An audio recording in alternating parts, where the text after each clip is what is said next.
maxaabiistan oo ku eedeysneed in ay xadeen ari ayay soo bandhigeen taliska booliska degmada Kismaayo ee xarunta ku meelgaarka ah ee Jubbaland.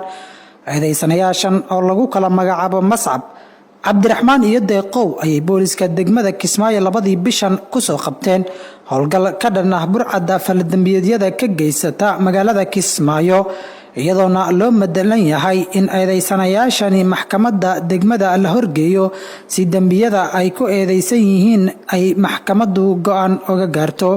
Afhayeenka booliska qaybta gobolka Jubbada Hoose gaashaanla dhexe Jaamac Axmed Xasan oo saldhigga dhexe warfidiyeenada kula hadlay ayaa ka warbixiyay qaabkii lagu guuleystay soo qabashada eedeysanayaasha iyo sida laga yeeli doono.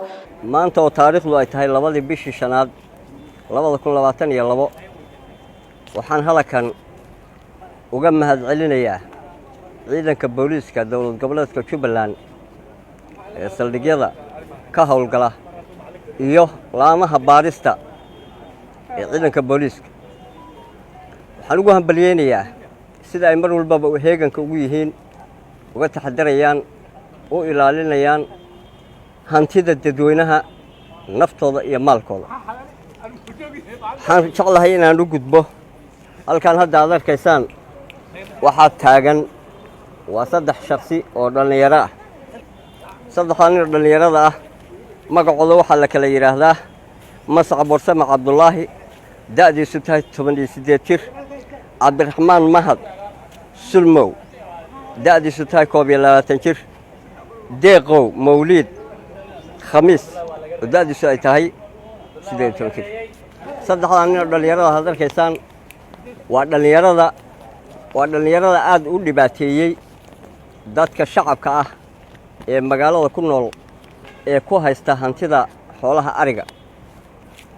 sida aad arkaysaan waxaa hadda markaantimo doonta ah in ay gacanta ku hayaan arigii dadka masaakiinta oo shacabka ah, kuwa irmaan iyo kuwa kale oo dhaqaalahooda ahaa oo isla saacadan hadda ah shakhsi kasta oo idin muuqanayo isagoo gacantiisa ku haya laguna soo qabtay. iyadoo arrintaas markii ay booliska soo gaadhay booliska iyo laamaha dabagalku ay ka howlgaleen CID-da iyo dambe baarista waaxda judiciaryada booliska ay ka howlgaleen dhammaantoodba ilaa muddana la daba socday intii waqtigii informationadooda ay yimaadeen isla waqti ahaantaasna ay ku guuleysteen iyagoo faldambiyeedkii gacanta kula jira sida hadda idin muuqatana ay gacanta ugu hayaan in uu ciidanka booliska ku soo qabto. waxaa jira kuwa kale oo hadda wali noo dhiman oo xoga iyo informationo inay xiriir la leeyihiin oo ay shabakada wax kaga jiraan aan ku tuhunsannahay. iyagana waxaanu jecelahay hadii Ilaahay nafta baaqo looga dhigo waqti ku haboon iyo sida ugu haboon inaanu gacanta ugu soo dhigi doono. Yaxya Mahadho, Jubbaland TV, Kismaayo.